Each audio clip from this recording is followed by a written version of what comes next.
बॉलीवुड के stars, superstars, affairs या अंदर की बात और बेब्स के फैशन, उनके ट्रेंड और उनके नए राज, सब कुछ एक साथ पिक्चर टॉकीज।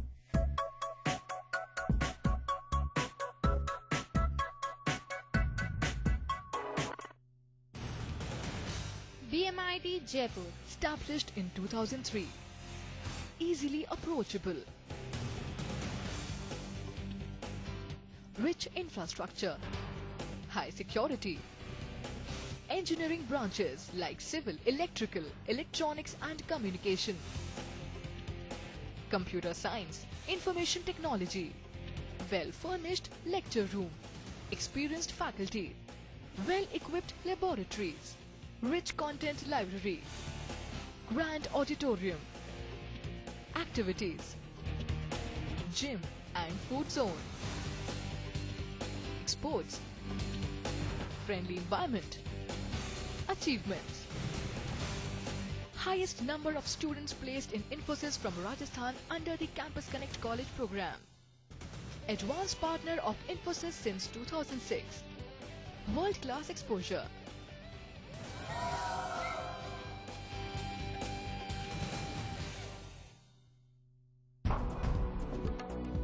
शहरों की हलचल, गांवों की चौपाल, अतीत के झरोकों से वर्तमान के दरवाजे तक, इतिहास के पन्नों से बदलते राजस्थान तक, सियासत के अखाड़े से खेल के मैदान तक, चप्पे चप्पे पर हमारी नजर।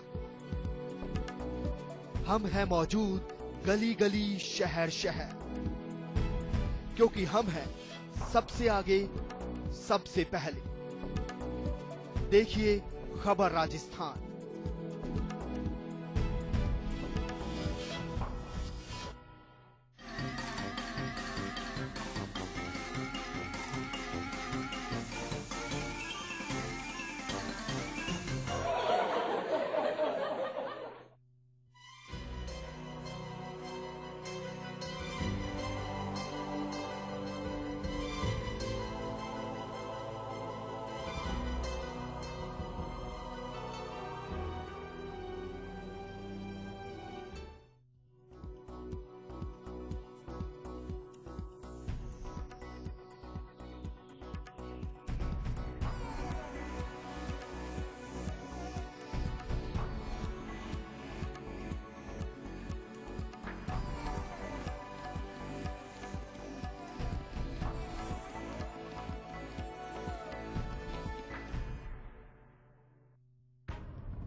नमस्कार, बिग फाइट लाइव पर आपका स्वागत है। बिग फाइट लाइव, जहां बिना लाग लपेट के आपके सवाल होंगे और नेताओं के जवाब होंगे।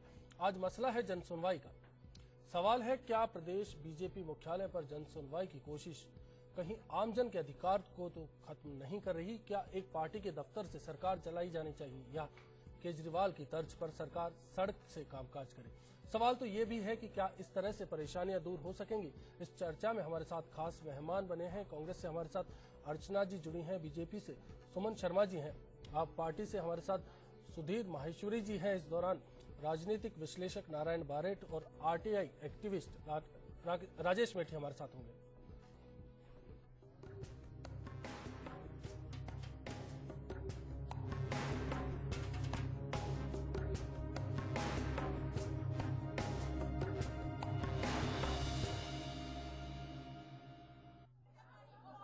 सुनो सुनो सुनो, नहीं सुनाओ सुनाओ सुनाओ, जितना दिल करे उतना सुनाओ। आप सुनाने को तैयार हैं और सरकार सुनने को, पर एक शर्त है, वो ये कि थोड़ी कसरत सुनाने के लिए आपको करनी होगी।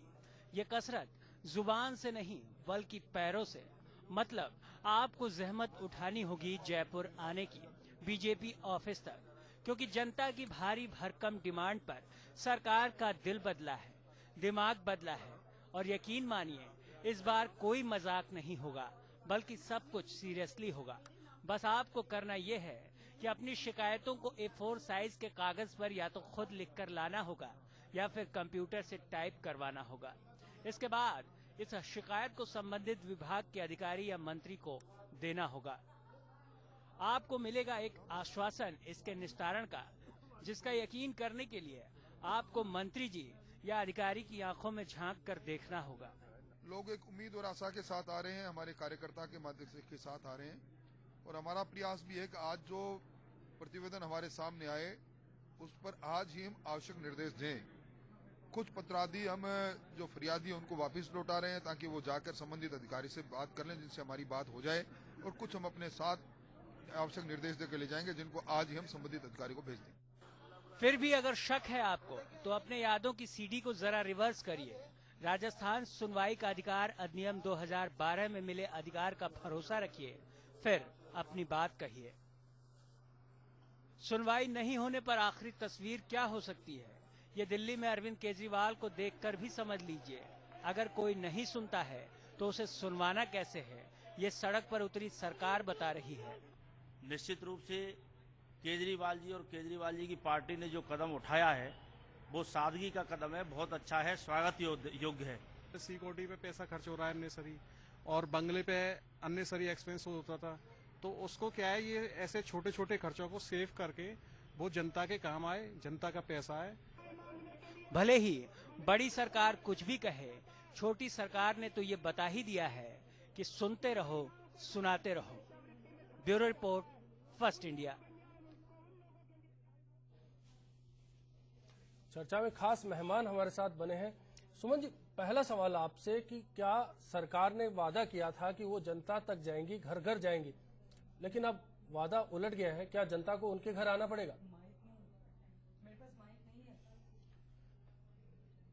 सुमन जी से हमारे सवाल करेंगे, हम बातचीत करेंगे, लेकिन अर्चना जी हमारे साथ जुड़ी हुई हैं। अर्चना जी, सवाल ये भी है कि बीजेपी बोलती है कि कांग्रेस की सरकार के दौरान, कांग्रेस के कार्यकाल के दौरान सवाल कई रह गए, कई ऐसे मसले थे जो अधूरे रह गए, इस कारण इनको जन सुनवाई करनी पड़ी और फिर आप तक आना पड़ा। देखिए, यदि हमारे अधूरे मसलों की सुनवाई करने का एक उद्देश्य है इनका, तो ये एक ऐसा उद्देश्य है जिसको जनता भी नकारेगी, क्योंकि कांग्रेस के शासन में प्रति सोमवार मुख्यमंत्री स्वयं जन सुनवाई करते थे। हमने सूचना का अधिकार दिया, लोक सेवा गारंटी योजना दी, तो ये वो योजनाएं थी जिसके आधार पर जनता को अधिकार मिला कि अपनी बात को सुनवाएं, सुनवाने के बाद उसके आधार पर उनका काम भी हो। कांग्रेस की इस परंपरा को अपनाना, उसका अनुगमन करना भारतीय जनता पार्टी की नीति हमेशा से रही, और उसी नीति के तहत लोकसभा चुनाव के मद्देनजर उन्होंने एक ऐसी परंपरा को अपनाया जिसने लोकतांत्रिक मूल्यों का हनन किया। ये किस राज्य में आपने देखा कि सरकार बनने के बाद उसके पार्टी कार्यालय में सुनवाई हो? इसका मतलब ये हुआ कि उस गरीब जनता जो प्रदेश के कोने कोने से आ रही है, जिनके पास भाड़ा देने तक का पैसा नहीं, उनको ये मैसेज देना कि तुम्हारी गुहार जो तुम्हें लगानी है उसकी सुनवाई तब होगी जब तुम भारतीय जनता पार्टी के कार्यालय में जाओगे और जाकर के गुहार लगाओगे। यानी जनता का राजनीतिकरण करना, उसके माध्यम से वोट अर्जित करना, ये इनका तात्पर्य, इसके अतिरिक्त और कुछ नहीं। सुमन जी, क्या कहना चाहेंगे आप, वोटों के लिए ये जन सुनवाई है या फिर समस्याओं का समाधान होगा कहीं पर? देखिए, मैं पहले स्पष्ट करना चाहूंगी अर्चना जी को कि वोटों के लिए कोई राजनीति नहीं हो रही है। पहली बात है, जन सुनवाई के माध्यम से राजस्थान जो गर्त में गया है उसको ऊपर लेके आना है। जन सुनवाई कोई एक जगह नहीं हो रही है, 3 जगह जन सुनवाई हो रही है। मुख्यमंत्री के बंगले पे भी हो रही है, मंत्रियों के घर पे भी हो रही है, और सचिवालय में भी हो रही है, सीएमओ में भी हो रही है। उसके साथ साथ हमने ये सोचा कि भारतीय जनता पार्टी के कार्यकर्ता से जो लोग कनेक्ट रहते हैं, उन लोग बेचारे बहुत गांव के, बहुत दूर दराज के लोग हैं, कोई बाड़मेर, कोई जैसलमेर। हम चुनाव के समय जब उनके पास गए, बहुत सारी उनकी बातें थी, उनकी कमिटमेंट्स थे, उसको कैसे पूरा किया जाए वो हमारा कार्यकर्ता ही जानता है। कार्यकर्ता उनको लेके पार्टी ऑफिस आता है और उसके माध्यम से हम काम करते हैं। इसमें कौन सी तकलीफ की बात हो गई? वो सामान्य व्यक्ति, एक गरीब व्यक्ति सीएमओ के चक्कर लगा लगा के थक जाए, वहाँ पासेस बनाने के चक्कर में फंस जाए, वहाँ पहुंच नहीं पाए। यदि उस रास्ते को हमने सरल कर दिया, उस पर भी क्रिटिसिज्म। हम तो विकास की राजनीति करना चाहते हैं, पिटी हुई लुटी हुई जनता को आराम देना चाहते हैं क्योंकि हर कार्यकर्ता जनता के बीच में गया था। हमारे सिर्फ नेता नहीं गए थे जनता के बीच में, हमारे कार्यकर्ताओं का भी जनता से कनेक्टिविटी थी और हम उनसे कमिटेड थे। इसलिए उनका काम पूरा करना भारतीय जनता पार्टी के बीच कार्यालय में आके भारतीय जनता पार्टी के कार्यकर्ता के साथ नारायण जी हमारे साथ है, ये कोई परंपरागत नहीं है। नारायण जी, सुमन जी जो चीज कह रही है, लग रहा है अब राजनीति की परिपाटी बदल रही है, सरकार तक जनता को आना होगा, क्योंकि पहले शायद आपने देखा समझा होगा जितना आपने काम किया, जिला मुख्यालय पर समस्याओं का समाधान किया जाना सरकार की प्राथमिकता होती, या फिर घर की बात, क्योंकि 2012 में जो जनसुनवाई का अधिकार बना उसमें भी यही तय किया गया था, शायद मुझे जहां तक याद हो, कि घर के नजदीक ही समस्या सुलझाई जाएगी। आदर्श स्थिति ये होती है कि आम आदमी की सुनवाई सरकारी दफ्तर में हो, न किसी पार्टी के दफ्तर में। आम आदमी के लिए वो निकाय, वो मुकाम प्रमुख है जहां अशोक चिन्ह, जहां तिरंगा झंडा लगता है, जहां वो अधिकार से जा सकता है। कल कोई व्यक्ति एक सत्तारूढ़ पार्टी के विचारों से सहमत नहीं है, वो उस दफ्तर में क्यों जाएगा? और अगर लोग आपके दफ्तर में आ रहे हैं तो उस पर आरोप लगेंगे आप राजनीति कर रहे हैं। आप अपनी पार्टी के वर्कर्स को वहां बुलाइए। 1.5 किलोमीटर दूर पे आपका सचिवालय है, आधा फलांग पे मुख्यमंत्री और मंत्रियों के निवास हैं। जो आपकी विचारधारा से सहमत नहीं है वो वहां नहीं जाएगा, तो उसका अधिकार होना चाहिए। और जो भीड़ वहां उमड़ रही है, ये इस बात का द्योतक और इंडिकेशन है कि लोगों की सुनवाई नहीं हो रही है। अच्छी स्थिति ये है कि नए वो राजनीतिक पार्टी के दफ्तर जाए, नए उसको जयपुर आना पड़े, वो एक निजाम ऐसा हो जिसमें उसकी सुनवाई स्वतः स्फूर्त सरकारी दफ्तरों में हो। और ये कोई अच्छी शुरुआत नहीं है। जाहिरा तौर पे ये एक, मैं पुरानी फिल्म का गाना याद करके कह सकता हूँ कुर्बानी का, कि आप जैसा कोई राजनीति में आए तो नेताओं की वाट लग जाए। ये दबाव है, ये कॉस्मेटिक है। अगर आप में इतना ही पब्लिक के प्रति रुझान था तो आपने ये पिछली सरकार के समय क्यों नहीं किया? तब भी ऐसी थी। हाँ, दोनों जिम्मेदार है, दोनों पार्टियां। 65 साल में कांग्रेस भी उतनी जिम्मेदार है, बीजेपी ये कह नहीं सकती कि वो बरी होती है। 13 साल वो भी सत्ता में रहे। अगर सिस्टम को 13 साल में नहीं सुधार पाए, 8 साल एक बार और 5 साल दूसरी बार, तो फिर कौन जिम्मेदार है? दोनों को मौका मिला है। ये सिर्फ दबाव की वजह से हुआ है, एक पब्लिक की ओपिनियन बनी इसलिए हुआ है। अगर ऐसा ही इनके इरादे नेक होते तो पहले भी कर सकते थे। यकायक ऐसा सादगी का प्रेम क्यों उमड़ा? यकायक ऐसा सुनवाई का प्रेम क्यों उमड़ा?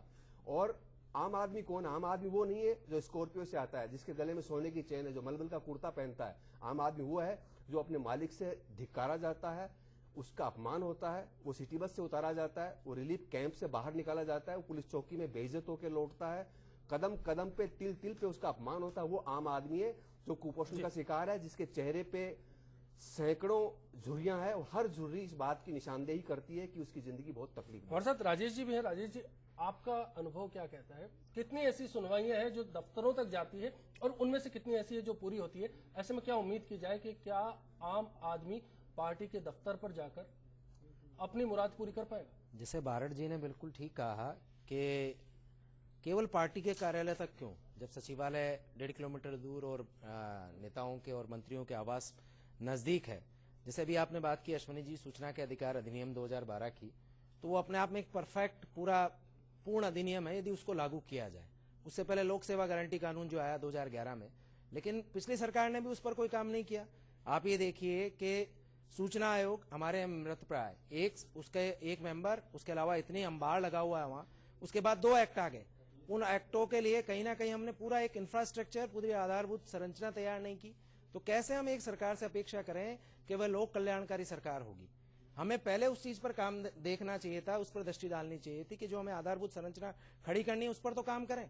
कल मैं एक राधाकिशनपुरा है ग्राम, वहां किसानों के साथ था, कुछ बातचीत चल रही थी, तो तीनों एक्ट पर ही बात करनी थी हमारे को। तो वहां आदमी कहता है कि साहब हमारे से आवेदन लेने में परेशानी होती है। सूचना के अधिकार में कितने आवेदन 2012 के अधिनियम के बाद? बात यह है कि जब हम कानून बना रहे हैं तो उस कानून के अनुपालन ठीक तरीके से क्यों करें? उसकी लागू होना उसका ठीक तरीके से क्यों नहीं हो पाया? तो सरकार को उस पर ध्यान देना चाहिए था। पिछली सरकार अंतिम समय पर बात कर रही थी कि हम सूचना आयोग नियुक्त करेंगे, लेकिन नहीं कर पाई। अभी तक उस पर कोई कार्यवाही नहीं हुई। तो निश्चित रूप से यदि एक लोक कल्याणकारी सरकार है तो उसका रूप दिखना भी चाहिए। जैसे बारड़ जी ने ठीक कहा कि हम कितने नजदीक जो हमारा आमजन है उसके पास पहुंच सकते हैं, जिला स्तर पर वो कार्यवाही हो रही है। सुधीर जी आपसे है हमारे साथ, जिक्र किया नारायण जी ने, वाट लगाने वाली बात थी। दिल्ली में तो जनता की वाट लगी जब जन सुनवाई हो रही थी, नहीं हो पाया ऐसा कुछ। ऐसा राजस्थान में होगा?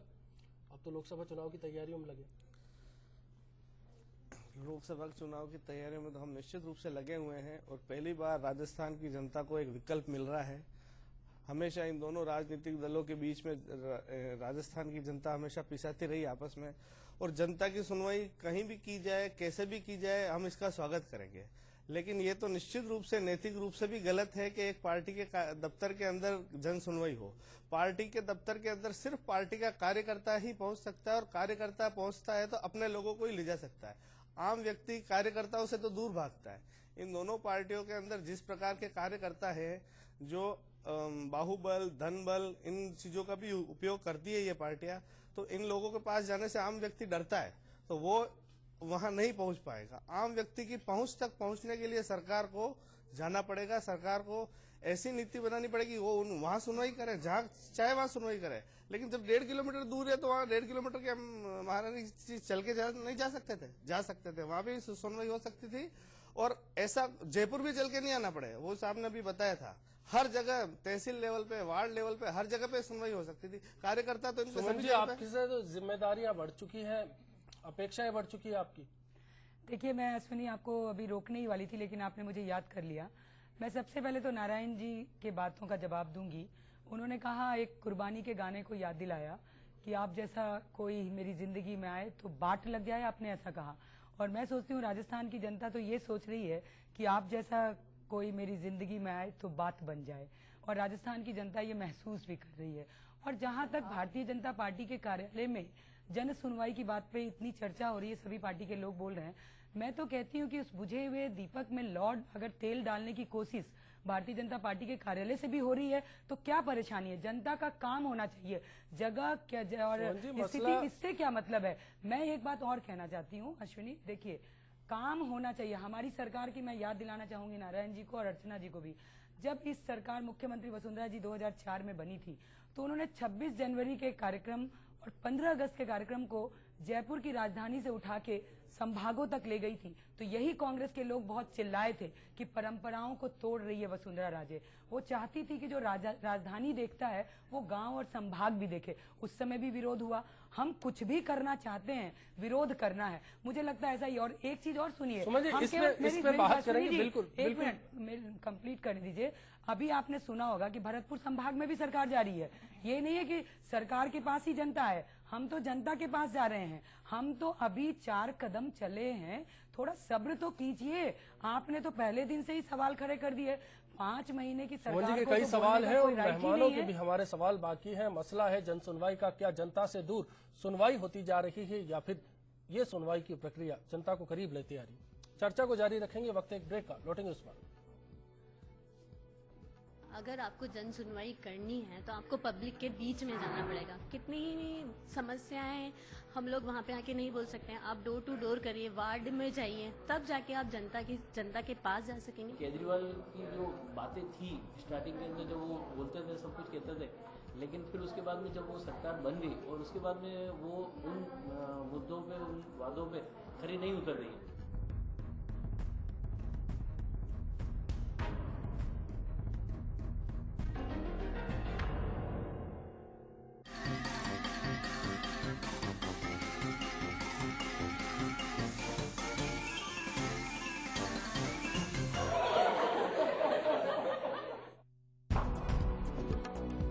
शहरों की हलचल,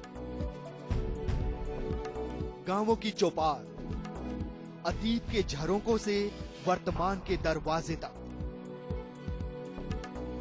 इतिहास के पन्नों से बदलते राजस्थान तक,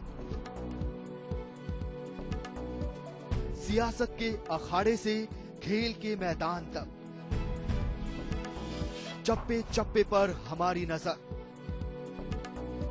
हम हैं मौजूद गली गली, शहर शहर, क्योंकि हम हैं सबसे आगे, सबसे पहले।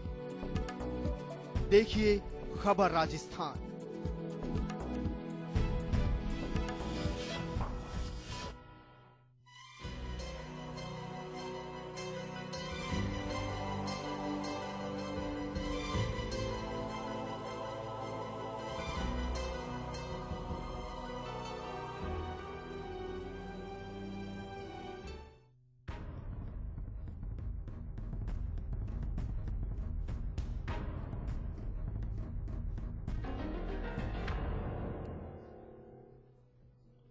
फाइट में मसला है जनता और सुनवाई का। क्या जनता के करीब सुनवाई है या जनता से दूर सुनवाई है? ब्रेक पर जाने से पहले सुमन जी ने जिस तरह से सवाल दागे और मंशा जाहिर की कि उनकी पार्टी और भाजपा दोनों का यही कहना है कि ये जो जनता की सुनवाई है या जनता के जो मसले हैं उनको बीजेपी ऑफिस से हल किया जाना जरूरी है, क्योंकि वो जनता के करीब जा रहे हैं और धीरे धीरे सरकार को वहां लेकर जाएंगे। लेकिन अर्चना जी, आपके कुछ सवाल हैं जो लगातार उठते जा रहे हैं मन में, क्या है? देखिए, सुमन जी ने कहा कि अभी तो हमको 4 दिन हुए, लेकिन जब आप सत्ता में आए तो आपकी समीक्षा जनता भी करेगी, विपक्ष भी करेगा। अभी उन्होंने कहा कि सब सुनवाई कर रहे हैं तो क्या बुरा कर रहे हैं। आप सुनवाई करिए, ये आपका न सिर्फ अधिकार है वरन कर्तव्य भी है, लेकिन आप सुनवाई किस प्रकार से करें। आप अभी कह रही थी संभाग स्तर पर हम इन समारोह को ले गए, उस समय मुझे नहीं लगता किसी ने आपका विरोध किया होगा, लेकिन आप अब विपरीत कर रहे हैं। आप डिसेंट्रलाइजेशन की जगह सेंट्रलाइजेशन ऑफ पावर की बात कर रहे हैं, जो जनता को आपसे भी विमुख करेगी और जनता के काम भी नहीं होने वाले। आपने कहा भरतपुर जा रहे हैं, अब सुमन जी कहेंगे कि साहब आप तो इतना बुरा हार गए, ये कटाक्ष करे, लेकिन वास्तविकता ये है कि भरतपुर संभाग में आपको जो मंशा थी उसके अनुरूप मैंडेट नहीं मिला, तो अब आपकी इच्छा है कि लोकसभा चुनाव तक भरतपुर की जनता के बीच में जाया जाए और उनके बीच जाकर एक मैसेज दें कि साहब हम आपके साथ हैं, आप हमें वोट दीजिए। सारी राजनीति वोट केंद्रित है, तो इसलिए इस तरह का काम करेंगे तो आपको इसके कटाक्ष भी सहने पड़ेंगे।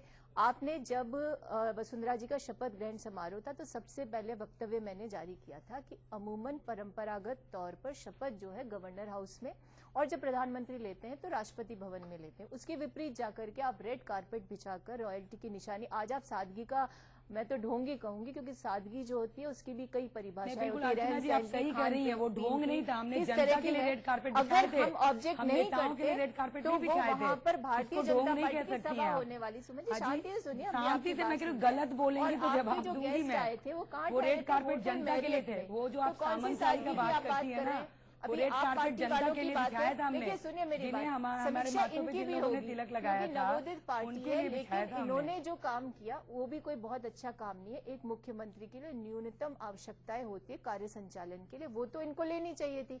आप जनता के बीच में वो वादे कराए जिनको आप पूरा नहीं कर पा रहे, तो वो आपकी जो स्थिति बन रही है वो स्थिति भी खराब है।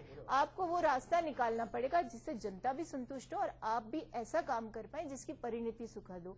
तो आप दोनों की स्थिति कमोबेश एक सी लग रही है मुझे, और आपकी विशेषकर जिनको इतना बड़ा मैंडेट मिला हो उसके बाद आप वो ऐसी बात करना चाह रहे हो जिससे कि जनता की स्थिति बहुत ही खराब हो जाए। वो आप तक पहुंचने के लिए आपके कार्यालय की तरफ जाकर देखें। और एक बात और अश्विनी जी, इन्होंने एक परंपरा और शुरू की है कि यदि आपकी सुनवाई उसी आधार पर होगी, आपका रेफरेंस लेटर किसी भारतीय जनता पार्टी के नेता का होना चाहिए, चाहे वो निचले स्तर का नेता हो। ये एक बड़ा सवाल है कि क्या माना जाए इसको, लोकसभा चुनाव की तैयारी है या फिर भाजपा कहीं ना कहीं वोट डाइवर्ट करने वाली जो स्थिति है वो इसको लेकर लाने वाली है? अल्टीमेटली तो आपका ध्येय समाज को एक अच्छा स्वस्थ समाज बनाने का नहीं, राजनीति पहले है इसमें। आमतौर पे ऐसी सुनवाई लेफ्ट पार्टीज की सरकारें वेस्ट बंगाल, त्रिपुरा में या केरला में करती रही है, लेकिन उनके पार्टी के ऑफिसेज होते हैं, उनके वर्कर्स वहां आते हैं। बाकी जो आपकी सुनवाई है वो राइटर्स बिल्डिंग में होती है जहां आम आवाम जाता है।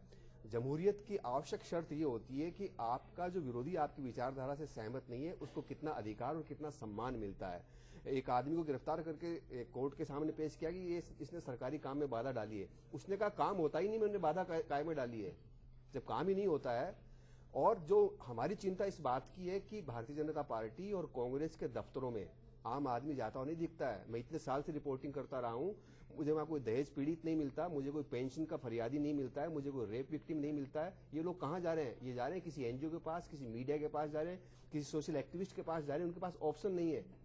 तो ऐसी स्थिति जब बनती है जब आप आवाम को संबोधित नहीं करते हो, जब आप उसकी बात नहीं सुनते हो, आवाम आपसे दूर होता जा रहा है। आपका ये जो स्टेप है, ये मूव है, ये आज के राजनीतिक तकाजों का प्रबंधन है, आपका बंधन नहीं है। ये टाइम बीइंग आपने अरेंजमेंट किया है, ये कितना शाश्वत और हमेशा रहेगा ये देखने की बात है।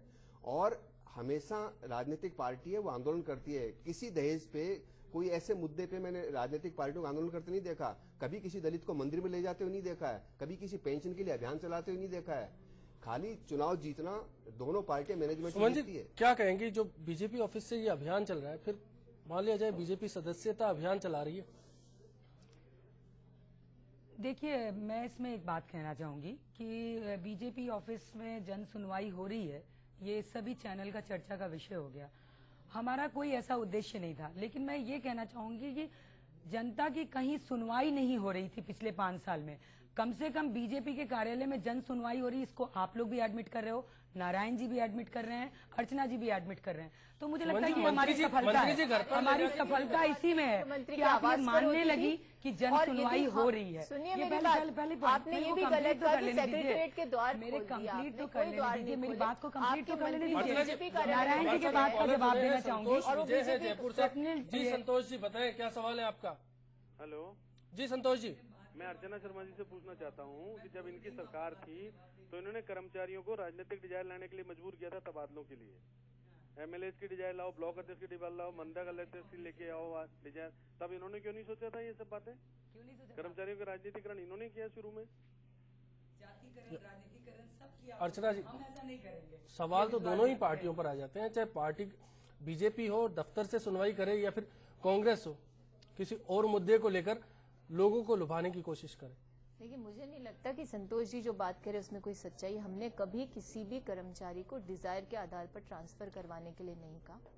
और दूसरी बात ये कि सुनवाई आप स्वयं साक्षी, आप मीडिया में रहे हैं, आपने देखा हर सोमवार को मुख्यमंत्री कार्यालय में सुनवाई होती थी। मंत्री अपने निवास पर सुनवाई करते थे। सुनवाई का अधिकार कानून कांग्रेस के राज में लागू हुआ, 50 में से 24 मामलों पर निस्तारण हुआ ना, हमने लागू किया ना। लेकिन यहाँ क्या कर रहे हैं? 26 मामलों पर सुनवाई नहीं।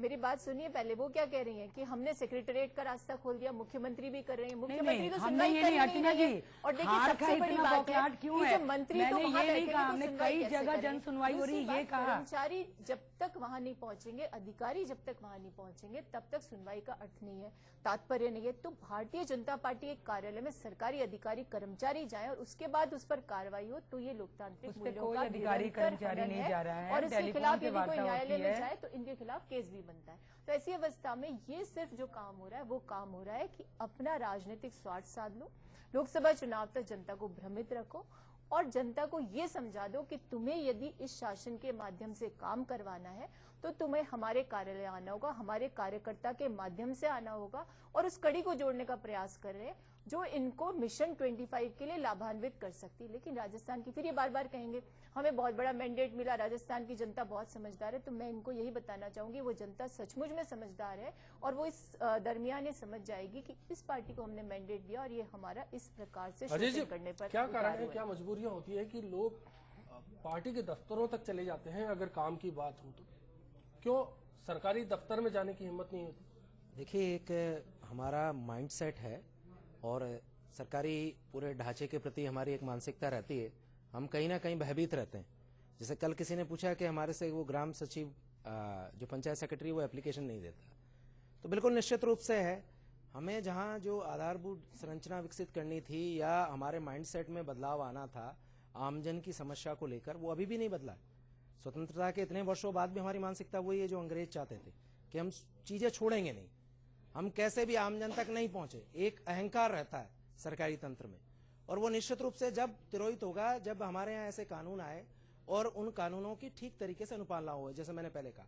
साथ ही साथ हमें कहीं ना कहीं ये मानना पड़ेगा कि जो सरकारी तंत्र है वो सेवक है आमजन का, उसके टैक्सेस से वो काम कर रहा है पूरा का पूरा।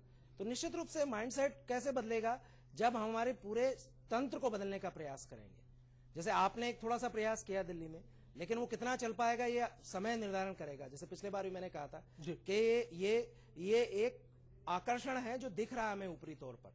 जब हम उस पूरे आधारभूत तंत्र को विकसित करेंगे तो क्या स्थितियां होगी वो आने वाला समय बताएगा। तो इसलिए हमारे साथ एक कॉलर जुड़े हैं, टोंक से हैं उमर अली साहब। जी उमर अली जी बताएं क्या सवाल है आपका?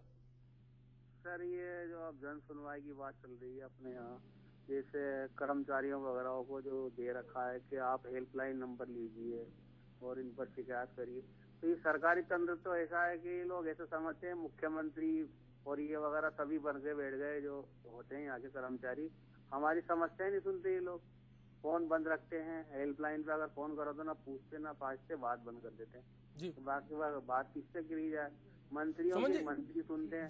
जी उमर जी बिल्कुल। सुमन जी, ये एक बड़ा सवाल है, क्या ऐसे लोगों के लिए बीजेपी गवर्नमेंट के पास कोई योजना है, कोई सोच है टोंक में अगर बैठकर एक आदमी, टोंक का आदमी कहता है कि उसकी समस्या का समाधान नहीं हो जाए बावजूद शिकायत के, कैसे हल होगी बीजेपी कार्यालय से बैठकर? नहीं, बिल्कुल सही। जो टोंक के